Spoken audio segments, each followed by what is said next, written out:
সবাইকে স্বাগত দীপ্ত সংবাদে। সাথে রয়েছে দোলা ডলরের। শুরুতেই জানাবো সংবাদ শিরোনাম। বছরের প্রথম দিনে সারা দেশের শিক্ষা প্রতিষ্ঠানে নতুন বই বিতরণ, হয়নি উৎসব। সাবেক প্রধানমন্ত্রী খালেদা জিয়ার সমাধিস্থল উন্মুক্ত, শ্রদ্ধা, দোয়া ও মোনাজাত। সংসদ নির্বাচন উপলক্ষে সারা দেশে চলছে প্রার্থীদের মনোনয়নপত্র যাচাই বাছাই।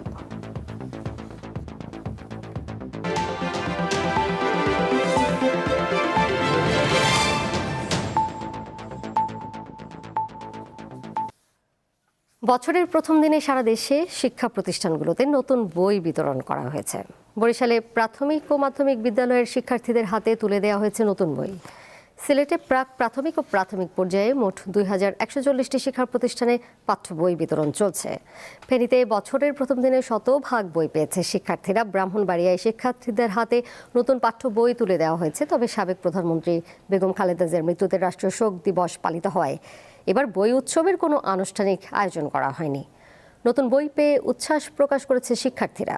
পটুয়াখালীর 1235টি প্রাথমিক এবং 567টি মাধ্যমিক স্কুলে 4,21,000 শিক্ষার্থীর মাঝে 32,62,000 নতুন বই বিতরণ করা হয়েছে। দ্বীপ জেলা ভোলার শিক্ষা প্রতিষ্ঠানে শিক্ষার্থীদের হাতে নতুন বই তুলে দেওয়া হয়েছে।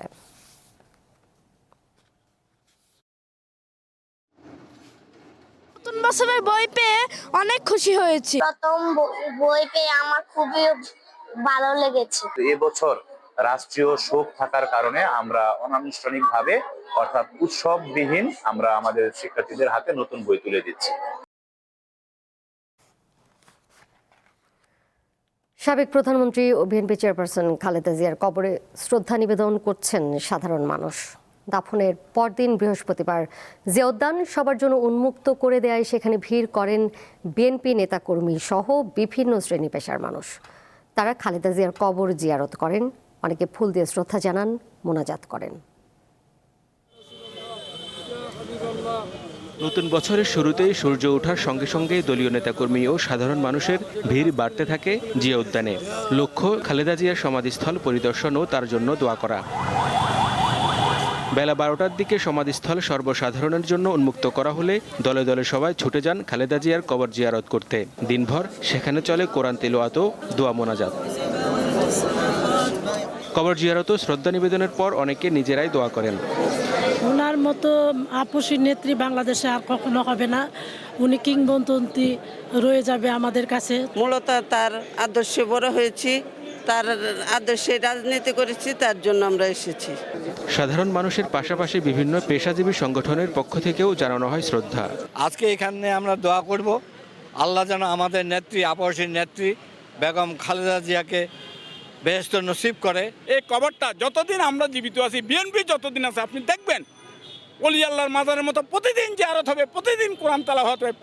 প্রয়াত বেগম খালেদা জিয়ার কবর জিয়ারত করেছেন বিএনপির জ্যেষ্ঠ নেতারাও। এত কাছে থেকে ওনার সাথে আমি কাজ করেছি, তারপর দেশের জনগণের জানমালের নিরাপত্তার ক্ষেত্রে উনি আপোষহীন ছিলেন। যখন আমি যা চেয়েছি নির্দেশ তাই উনি আমাকে দিয়ে দিয়েছেন। আমি বলছি যেটা করার জন্য আপনারা দেখেছেন যে র্যাব গঠনের ব্যাপারে, এবং র্যাবকে কিন্তু তখন রাজনৈতিকভাবে একদিনের জন্য, 1 ঘন্টার জন্য আমরা ব্যবহার করছি। মঙ্গলবার ভোর 6টায় হাসপাতালে চিকিৎসাধীন অবস্থায় 80 বছর বয়সে মারা যান বেগম খালেদা জিয়া। বুধবার জাতীয় সংসদ ভবনের দক্ষিণ প্লাজায় জানাজা শেষে তাকে স্বামী সাবেক রাষ্ট্রপতি জিয়াউর রহমানের কবরের পাশে দাফন করা হয়। হেদায়েতুল্লাহ সীমান্ত, দীপ্ত সংবাদ, ঢাকা। আগামী জাতীয় সংসদ নির্বাচন উপলক্ষে সারা দেশে চলছে প্রার্থীদের মনোনয়নপত্র যাচাই বাছাই। কুড়িগ্রামের 4টি আসনের প্রার্থিতা বাছাই শুরু হয়েছে। দুপুরে জেলা রিটার্নিং অফিসারের কার্যালয়ে 25 কুড়িগ্রাম 1 আসনের 6 জন প্রার্থীর মনোনয়ন বৈধ ঘোষণা করেন রিটার্নিং অফিসার। কুড়িগ্রাম 2 আসনের 9 জনের প্রার্থিতা বৈধ বলে বিবেচিত হয়েছে। আগামীকাল কুড়িগ্রাম 3 ও 4 আসনের প্রার্থীদের মনোনয়ন যাচাই করা হবে। পার্বত্য জেলা রাঙামাটির বিভিন্ন আসনে মনোনয়ন বাছাই করেন রিটার্নিং কর্মকর্তা। সকালে জেলা প্রশাসনের সম্মেলন কক্ষে মনোনয়নপত্র যাচাই করা হয়। প্রার্থিতা প্রত্যাহার 20 জানুয়ারি, 21 জানুয়ারি প্রতীক বরাদ্দ ও 22 জানুয়ারি থেকে প্রচারণার শুরুর দিন রয়েছে। এদিকে রংপুর 1 আসনে 9 প্রার্থীর মধ্যে 8 জন প্রার্থীকে বৈধ ঘোষণা করেছে জেলা রিটার্নিং কর্মকর্তা। দ্বৈত নাগরিকত্বের তথ্য অসম্পূর্ণ থাকায় প্রার্থিতা বাতিল হয়েছে জাতীয় পার্টির মনোনীত প্রার্থী ব্যারিস্টার মঞ্জু মালির। এবং আজকে আমরা সবাই একই বলছি না, আপনাদের হাত তুলে কথা বলতে পারেন, মাইক্রোফোন আছে আপনাদের যদি বলা থাকে। মনোনয়নপত্র যাচাই বাছাইয়ের আরও খবর জানাতে পটুয়াখালী থেকে যুক্ত রয়েছেন সহকর্মী মোহাম্মদ ইমরান, যাচ্ছি তার কাছে। ইমরান, মনোনয়নপত্র তো যাচাই বাছাই কার্যক্রম চলছে, এ পর্যন্ত কতজনের প্রার্থিতা বৈধ বলে ঘোষণা করা হয়েছে? দেখুন, আসলে পটুয়াখালী কিন্তু 4টি আসন নিয়ে গঠিত। এই 4টি আসনেই কিন্তু আসলে নির্বাচনের আমেজ কিন্তু বিরাজ করছে। আমরা এখানকার নির্বাচন অফিসের সঙ্গে কথা বলেছি, তারা যেটা জানিয়েছেন যে এই পটুয়াখালী 4টি আসন থেকে মোট কিন্তু 33 জন আসলে তাদের মনোনয়ন ফর্ম সংগ্রহ করেছেন। এর মধ্যে কিন্তু 27 জন মনোনয়নপত্র আসলে জমা দিয়েছিলেন। এই জমা দেওয়ার পরে আজ কিন্তু মনোনয়নপত্র যাচাই বাছাই হয়েছে। এই যাচাই বাছাইতে কিন্তু আমরা জানতে পেরেছি যে এখানকার নির্বাচন কমিশনার আমাদেরকে জানিয়েছেন যে 3 জনের আসলে মনোনয়নপত্র বাতিল করা হয়েছে, তাদের কাগজপত্র ত্রুটি থাকায় কিন্তু বাতিল করা হয়েছে। এর মধ্যে পটুয়াখালী 1 আসনের যে স্বতন্ত্র প্রার্থী রয়েছেন জাকির হোসেন মঞ্জু, তার মনোনয়ন কিন্তু বাতিল করা হয়েছে। এবং পটুয়াখালী 2 আসনের যে গণ অধিকার পরিষদের যে প্রার্থী ছিলেন হাবিবুর রহমান, তার মনোনয়ন বাতিল করা হয়েছে। এবং পটুয়াখালী 2 আসনের অপর যে প্রার্থী খেলাফত মজলিসের তার মনোনয়ন কিন্তু বাতিল করা হয়েছে। এছাড়া হেভিওয়েট যে প্রার্থী রয়েছে তাদের কারোর কিন্তু মনোনয়ন বাতিল করা হয়নি, সবাই কিন্তু আসলে বৈধ বলে ঘোষণা হয়েছেন। এই 27 জন প্রার্থীর মধ্যে মোট 24 জন প্রার্থীকে কিন্তু আসলে আজ জেলা প্রশাসক এবং জেলা রিটার্নিং কর্মকর্তা কিন্তু তাদেরকে বৈধ বলে ঘোষণা করেছেন। এই নির্বাচনকে কেন্দ্র করে মানুষের মধ্যে আমরা কিন্তু এক ধরনের উৎসাহ উদ্দীপনা লক্ষ্য করেছি। ইতিমধ্যে যে সকল প্রার্থীরা রয়েছে তারা কিন্তু বাড়ি বাড়ি গিয়ে মানুষের কাছে বা ভোটারদের কাছে তারা কিন্তু ভোট প্রার্থনা করছেন। এবং ভোটারদের মধ্যে একটা উৎসাহ উদ্দীপনা রয়েছে। এবং এখানকার ভোটার এবং প্রার্থীদের আসলে একটি চাওয়া, আগামী ত্রয়োদশ জাতীয় সংসদ নির্বাচন যাতে সুষ্ঠু অবাধ হয়, সেজন্য নির্বাচন কমিশনকে তারা যথাযথ পদক্ষেপ নেওয়ার অনুরোধ জানিয়েছেন। তো দোলা, আসলে পটুয়াখালী থেকে আমার কাছে এই ছিল সর্বশেষ। ইমরান, ধন্যবাদ আপনাকে। পটুয়াখালী থেকে যুক্ত ছিলেন সহকর্মী মোহাম্মদ ইমরান। রাজশাহীর পুঠিয়া উপজেলার ঝলমলিয়া কলারহাটে বালু ভর্তি ট্রাক চাপা পড়ে ঘটনাস্থলে 4 জন নিহত হয়েছে। এই ঘটনায় আরও 1 জন গুরুতর আহত হয়েছে। বিষয়টি নিশ্চিত করেছে পুঠিয়া ফায়ার সার্ভিসের কর্মকর্তারা। বৃহস্পতিবার সকাল 7:50 দিকে ঘন কুয়াশার কারণে এই দুর্ঘটনা ঘটে বলে জানান তারা। ফায়ার সার্ভিসের তথ্য মতে ঝলমলিয়ায় মহাসড়কের পাশের কলাহাটে বালু ভর্তি একটি ট্রাক ঢুকে পড়ে। এ সময় ট্রাকটি উল্টে গেলে চাপা পড়ে ঘটনাস্থলেই 4 জন নিহত হয়। এ সময় আরও 1 জন গুরুতর আহত হয়। আহত ব্যক্তিকে উদ্ধার করে রাজশাহী মেডিকেল কলেজ হাসপাতালে পাঠানো হয়েছে। নিহত 4 জনের মরদেহ হাইওয়ে পুলিশের কাছে হস্তান্তর করা হবে। তাৎক্ষণিকভাবে নিহতদের নাম জানা যায়নি।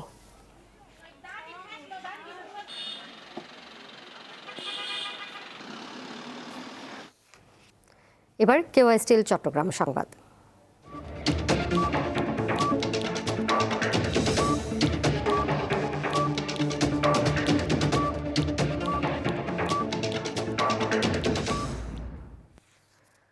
সম্পদ বিবরণীতে তথ্য গোপনের অভিযোগে চট্টগ্রাম সিটি কর্পোরেশনের 39 নম্বর দক্ষিণহালী শহর ওয়ার্ডের সাবেক কাউন্সিলর জিয়াউল হক সুমন ও তার স্ত্রী শাহনাজ আক্তারের বিরুদ্ধে 2টি মামলা দায়ের করেছে দুর্নীতি দমন কমিশন দুদক। দুপুরে দুদকের চট্টগ্রাম জেলা কার্যালয়ে মামলা করে। দুদকের উপসহকারী পরিচালক আপেল মাহমুদ বিপ্লব জানান, একটিতে সাবেক কাউন্সিলর জিয়াউল হক সুমনকে আসামি করা হয়েছে, আরেক মামলায় তার স্ত্রী শাহনাজ আক্তারকে প্রধান আসামি এবং সুমনকে সহযোগী আসামি করা হয়েছে। মামলার এজাহারে বলা হয়েছে, জিয়াউল হক সুমনের দুদকে দাখিল করা সম্পদ বিবরণীতে 86,90,237 টাকার স্থাবর অস্থাবর সম্পদের তথ্য গোপন করেছেন। অনুসন্ধানে তার নামে মোট 16,10,91,564 টাকার সম্পদের সন্ধান পাওয়া গেছে। বিপুল অঙ্কের জ্ঞাত আয় বহির্ভূত সম্পদ অর্জনের প্রমাণ পাওয়ায় তার বিরুদ্ধে মামলা করেছে দুদক।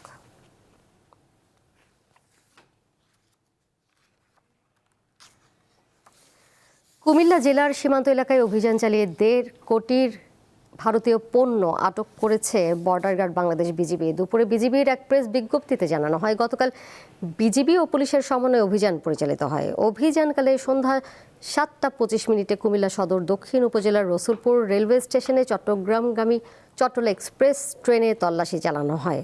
এ সময় মালিকবিহীন অবস্থায় 1,86,68,670 টাকা মূল্যের বিভিন্ন প্রকার ভারতীয় চোরাচালানের পণ্য উদ্ধার করা হয়।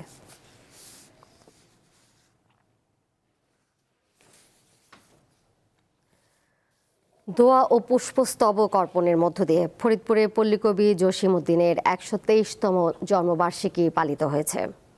সকাল 10:30টায় শহরের গোবিন্দপুরে পারিবারিক কবরস্থানে কবির কবরে ফুল দিয়ে শ্রদ্ধা জানান জসিম ফাউন্ডেশনের সভাপতি ও জেলা প্রশাসক কামরুল হাসান মোল্লা ও পুলিশ সুপার নজরুল ইসলামের পক্ষ থেকে ফুল দিয়ে শ্রদ্ধা জানানো হয়। এছাড়া ফরিদপুর প্রেস ক্লাব সহ বিভিন্ন সামাজিক সাংস্কৃতিক সংগঠনের পক্ষ থেকে ফুলেল শ্রদ্ধা জানানো হয়। পরে কবির আত্মার শান্তি কামনায় দোয়া হয়। পল্লীকবি জসিমউদ্দিন তার কবিতা, গান, উপন্যাসে গ্রাম বাংলার ঐতিহ্য তুলে ধরেছেন। 1903 সালে জেলার সদর উপজেলা কৈজুরি ইউনিয়নের তাম্বুলখানা গ্রামে নানা বাড়িতে কবির জন্ম হয়।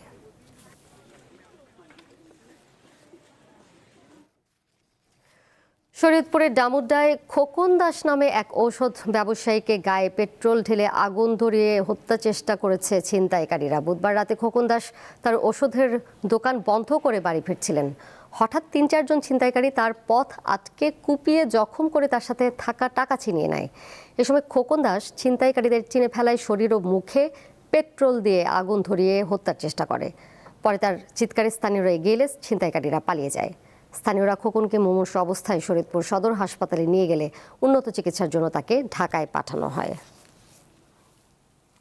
চলে যাচ্ছে আন্তর্জাতিক প্রসঙ্গে। সুইজারল্যান্ডের একটি পানশালায় ভয়াবহ বিস্ফোরণ ও আগুনে পুড়ে অন্তত 40 জন নিহত হয়েছেন। এই ঘটনায় প্রায় 100 জন আহত হয়েছে বলে ধারণা করা হচ্ছে।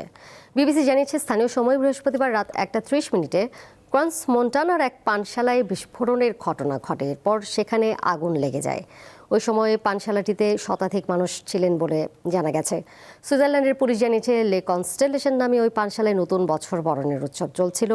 আতশবাজির কারণে আগুনের সূত্রপাত হয়ে থাকতে পারে বলে ধারণা করা হচ্ছে। পুলিশ জানিয়েছে, ঘটনার কারণ এখন অজানা।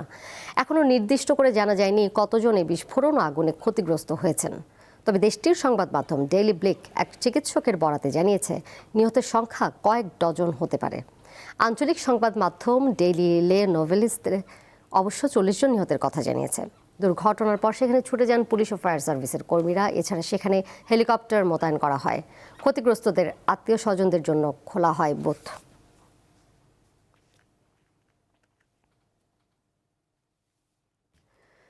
ইউক্রেনের খেরসন প্রদেশের রাশিয়া নিয়ন্ত্রিত এলাকায় বর্ষবরণ অনুষ্ঠানে ইউক্রেনীয় বাহিনীর ড্রোন হামলায় কমপক্ষে 24 জন নিহত এবং 50 জনেরও বেশি আহত হয়েছেন। খেরসনের রুশ নিয়ন্ত্রিত এলাকার গভর্নর ভ্লাদিমির সেলদো বৃহস্পতিবার সামাজিক যোগাযোগ মাধ্যম টেলিগ্রামে পোস্ট করা এক বিবৃতিতে এ তথ্য নিশ্চিত করেছেন বলে জানিয়েছে বার্তা সংস্থা রয়টার্স। গভর্নর এক বিবৃতিতে জানান, কৃষ্ণ সাগর সংলগ্ন খোরলি গ্রামের একটি হোটেল ও ক্যাফেকে লক্ষ্য করে পরপর 3টি বিস্ফোরকবাহী ড্রোন হামলায় অংশ নেয়। তার দাবি, অন্তত একটি ড্রোনে ছিল উচ্চ ক্ষমতার বিস্ফোরক। হামলার সময় হোটেল এবং আশপাশের খোলা জায়গায় লোকজন উপস্থিত থাকায় হতাহতের সংখ্যা বেশি হয়েছে বলে জানানো হয়। সালদোর ভাষ্য অনুযায়ী নিহতদের মধ্যে এক শিশুও রয়েছে।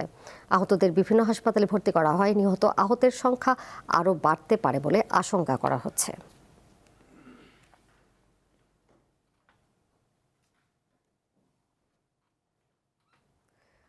কুরআন শরীফ ছুঁয়ে শপথ গ্রহণের মধ্য দিয়ে নিউ ইয়র্ক সিটির মেয়র হিসেবে দায়িত্ব নিয়েছেন জোহরান মামদানি।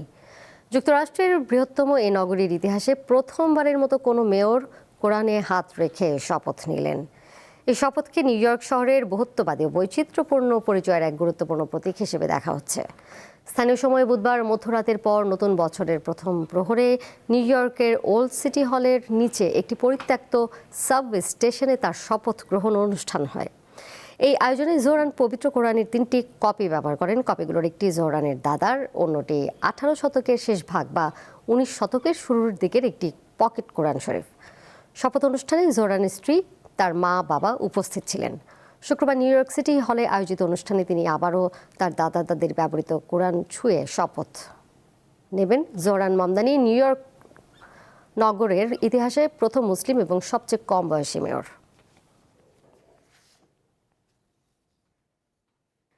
দীর্ঘ জল্পনা কল্পনার অবসান হলো অবশেষে। ব্রাজিলিয়ান ক্লাব সান্তোস আনুষ্ঠানিকভাবে নেইমারের সঙ্গে চুক্তি নবায়ন চূড়ান্ত করে। নতুন চুক্তি অনুযায়ী 2026 সালের 21 ডিসেম্বর পর্যন্ত সান্তোসেই থাকছেন এই ব্রাজিলিয়ান তারকা। নেইমারের নতুন চুক্তির খবর নিশ্চিত করেছে ব্রাজিলিয়ান সংবাদ মাধ্যম গ্লোবো। এই চুক্তিতে পৌঁছাতে কয়েক সপ্তাহ ধরে আলোচনা চলেছে দুই পক্ষের মধ্যে। সান্তোসে ফেরার পর এটি নেইমারের সঙ্গে করা তৃতীয় চুক্তি। এর আগে 2025 সালে তার সঙ্গে 6 মাস করে দুবার চুক্তি করেছে ভিলা বেলমিরোর ক্লাবটি। এবারের চুক্তি 1 বছরের জন্য। ব্রাজিলিয়ান লিগ শেষ হওয়ার পর থেকেই নেইমারকে ধরে রাখার ব্যাপারে আশাবাদী ছিল Santos.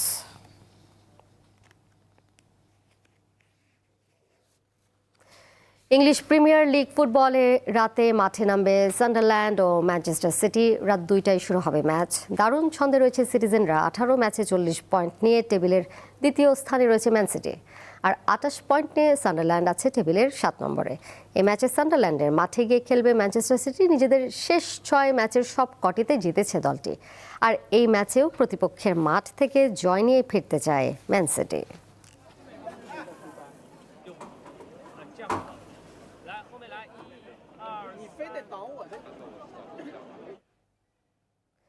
Greatest show on earth, ক্রীড়াঙ্গনের সবচেয়ে বড় মঞ্চ ফুটবল বিশ্বকাপের বছর 2026। যুক্তরাষ্ট্র, কানাডা, মেক্সিকোতে অনুষ্ঠিত হবে 48 দলের সবচেয়ে বড় ক্রীড়া উৎসব। বছরটি টি-20 বিশ্বকাপেরও। এই বছরটি নারী ফুটবলের জন্য বিশেষ, কারণ ঋতুপর্ণা চাকমারা এশিয়ান কাপ খেলতে যাচ্ছেন অস্ট্রেলিয়া। প্রতি বছরই নতুন উদ্যমে শুরু করতে চায় সকল দল। আগের বছরের ব্যর্থতা ও ঘাটতিকে মাথায় রেখে উন্নতির পরিকল্পনা করে প্রত্যেকেই। একই পরিকল্পনা নিশ্চিতভাবে রয়েছে বাংলাদেশ ক্রিকেটে নারী ও পুরুষ দু দলেরই। বরাবরের মতো 2026 সালেও ব্যস্ততায় ঠাসাসূচি লাল সবুজের প্রতিনিধিদের, বিশেষ করে পুরুষ ক্রিকেট দলের। চলতি মাসে বিপিএল এর ব্যস্ততা শেষে ভারত ও শ্রীলঙ্কার মাটিতে টি-20 বিশ্বকাপ খেলতে যাবে টাইগাররা। পুরো বছর জুড়ে মে মাস ছাড়া সব মাসে দেশে কিংবা দেশের বাইরে সিরিজ রয়েছে ছেলেদের। এবছর 7টি ওয়ানডের পাশাপাশি 4টি টি-20 ও 5টি টেস্ট সিরিজ খেলবে শান্ত, লিটন, মিরাজরা।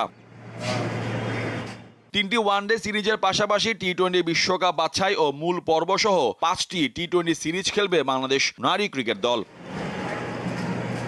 দেশের নারী ফুটবলের জন্য এই বছরটি একেবারেই ভিন্ন। নিজেদের ইতিহাসে শ্রেষ্ঠতম অর্জনের লক্ষ্যে আগামী মার্চে প্রথমবারের মতো এশিয়ান কাপে অংশ নিতে অস্ট্রেলিয়া যাচ্ছেন ঋতুপর্ণা, আফিদা খন্দকাররা। যদিও বছরের শুরুতেই থাইল্যান্ডের মাটিতে অনুষ্ঠিত হবে সাফ ফুটসাল। দীর্ঘ 7 বছর পর বাংলাদেশের নারীরা এই টুর্নামেন্টে অংশ নিচ্ছেন।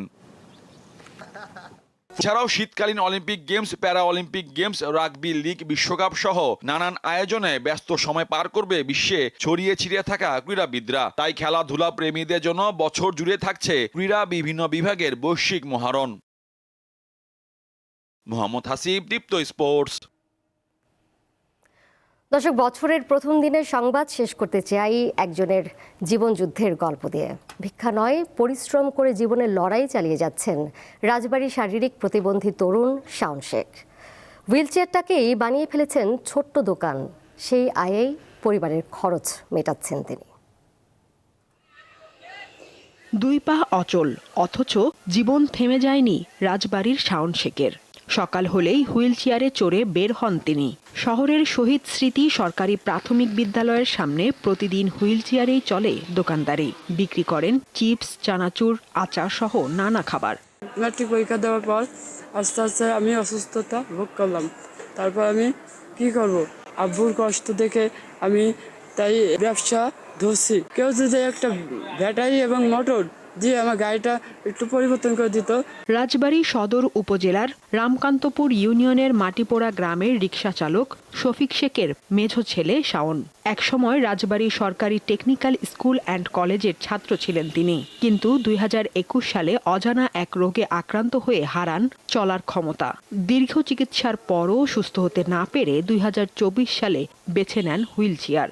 আমার ছেলে একদিন বললো যে আব্বু আমার কিছু চিপস আনিয়ে দাও। আমি চেয়ারে বসে আমি মাল বিক্রি করি, তা খাবার কিছু আনিয়ে দিই, ও বিক্রি করে। তা ওখান থেকে 100 টাকা 150 টাকা হয়, এতে ওর কিছু ওষুধ খাওয়া লাগে। হুইল চেয়ারের দোকান চালাইতে পারে না, এটা হাত দিয়ে চালাইতেও পারে না, আসতেও পারে না, যাইতেও পারে না। ওই রাব্বু দিয়ে আসে, ওই রাব্বু নিয়ে আসে, হাতের বল শক্তি কিচ্ছু পায় না। ছাত্রছাত্রীরা ও পথচারীরা তার ক্রেতা, হাসি মুখে বেচা বিক্রি করেন সারাদিন। ভিক্ষা বিক্রি না করে, মানুষের কাছে হাত না পেতে সে ছোটখাটো একটা ব্যবসা করে। তার কাছ থেকে জিনিসপত্র কেনাকাটা করে উনার আর্থিক পাশে থাকার চেষ্টা করি। ওর এই গাড়িটাকে আরো মডিফাই করে এবং ওর শারীরিক যে সমস্যা আছে এই চিকিৎসার ব্যয়ভার যদি তারা গ্রহণ করে তাহলে হয় আমাদের সমাজটা পরিবর্তন হবে। একটা ভাই আমাদের স্কুলে পড়ে, এই জন্য আমরা বলছি যে দোকানের স্কুলে বিছানোর বাইরে একটু দোকানদারি করো। সেজন্য যদি সমাজে বিত্তবানরা বা সরকারিভাবে কোনো অনুদান পায় তাহলে আমার মনে হয় ভালো হয়ে আসবে। শাওনের পাশে থাকার আশ্বাস দিল স্থানীয় প্রশাসন। তাদের যদি ওইরকম কোনো ভূমি থাকার মতো না থাকে তাহলে তাদেরকে আমরা যে কৃষি কার্য বন্দোবস্ত দেই সেটা আমরা বন্দোবস্ত দেওয়ার প্রয়োজনীয় কার্যক্রম গ্রহণ করব। ও যেহেতু অসুস্থ এবং আমি যতটুকু শুনেছি যে ওর মাও অসুস্থ, সেক্ষেত্রে আমাদের তরফ থেকে আমরা যতটুকু পারি তাদের চিকিৎসা হেল্প করার চেষ্টা করব। দোকানের টাকায় মায়ের ঔষধ ও ছোট ভাইয়ের জন্য খাবার কেনেন শাওন। সাদিয়া চৌধুরী, দীপ্ত, বার্তা কক্ষ। এর সাথে শেষ করব দীপ্ত সংবাদ। যাবার আগে শিরোনামগুলো জানিয়ে দেব আরও একবার। বছরের প্রথম দিনে সারা দেশে শিক্ষা প্রতিষ্ঠানে নতুন বই বিতরণ, হয়নি উৎসব। সাবেক প্রধানমন্ত্রী খালেদা জিয়ার সমাধিস্থল উন্মুক্ত, শ্রদ্ধা, দোয়া ও মোনাজাত। সংসদ নির্বাচন উপলক্ষে সারা দেশে চলছে প্রার্থীদের মনোনয়নপত্র যাচাই বাছাই।